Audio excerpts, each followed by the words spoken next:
The clock in the dimly lit dining room struck midnight, casting an eerie chime over the mansion. The guests, once vibrant and full of laughter, now sat in uneasy silence.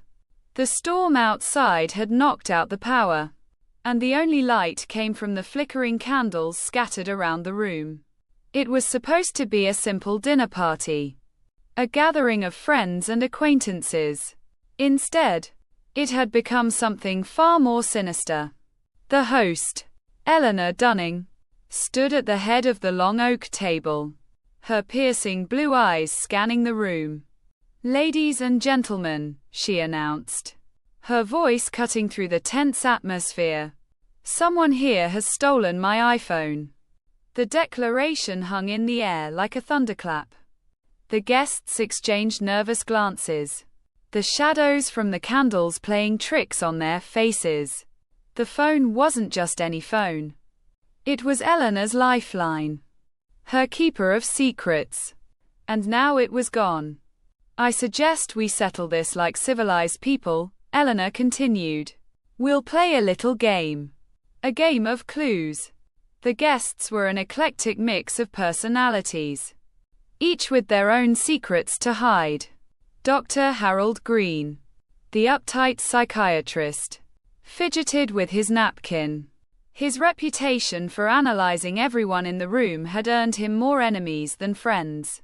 Madeline Price, the glamorous socialite, adjusted her diamond necklace, her smile as icy as the storm outside.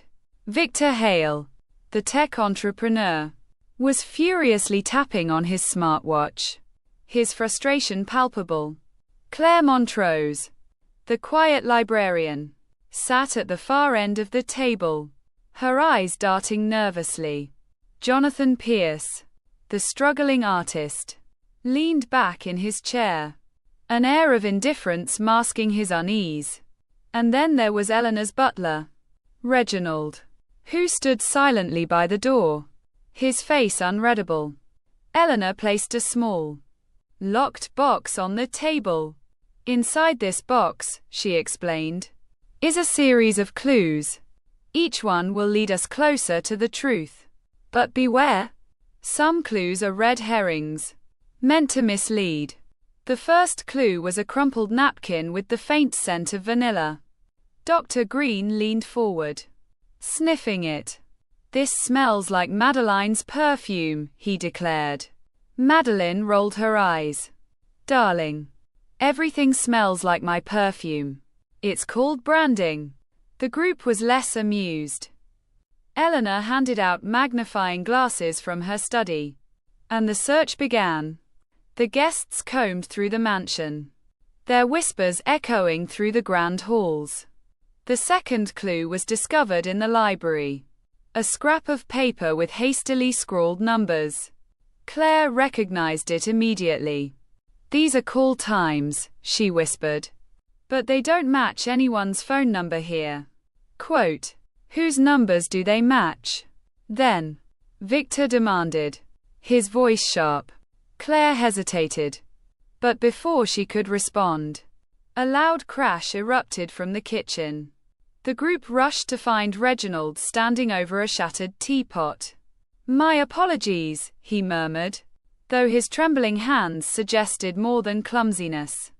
The third clue was a pair of muddy footprints leading from the garden to the ballroom. "Someone must have slipped outside during dinner," Jonathan remarked. "But why?" Eleanor pressed. "And who?" Quote, Victor suddenly smirked.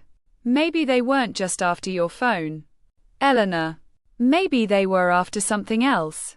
As the night wore on, tensions escalated. Accusations flew across the table like daggers. Secrets spilled. Madeline's financial troubles, Victor's failing business, Jonathan's obsession with Eleanor.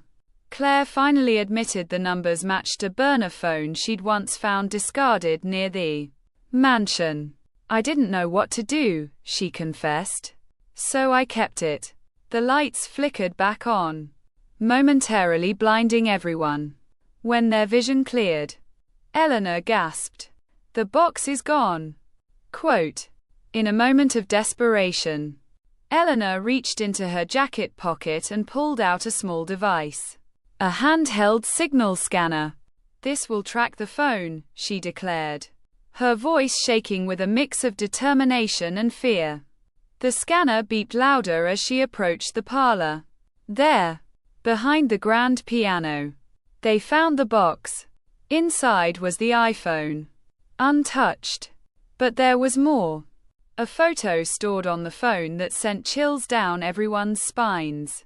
It was a group picture taken earlier that evening. In the background, standing just beyond the dining room window, was a figure no one recognized. Eleanor's hands trembled as she held the phone. Whoever stole this wasn't after the phone, she whispered. They wanted us distracted. To give them time. Time for what? Claire asked, her voice barely audible. The answer came in the form of a distant scream from the upper floors. When the group rushed upstairs, they found Reginald sprawled on the floor, unconscious. Scrawled on the wall in red paint were the words, "You're next." The storm raged on, and the mansion seemed to groan under the weight of its secrets. No one slept that night, and when morning came, Eleanor's iPhone buzzed with a single, chilling message. Thank you for playing. Who had stolen the phone? Who was the figure in the window? And what game were they truly playing? The answers remained elusive, lost to the shadows of the mansion. But one thing was certain. None of them would ever look at a dinner party the same way again.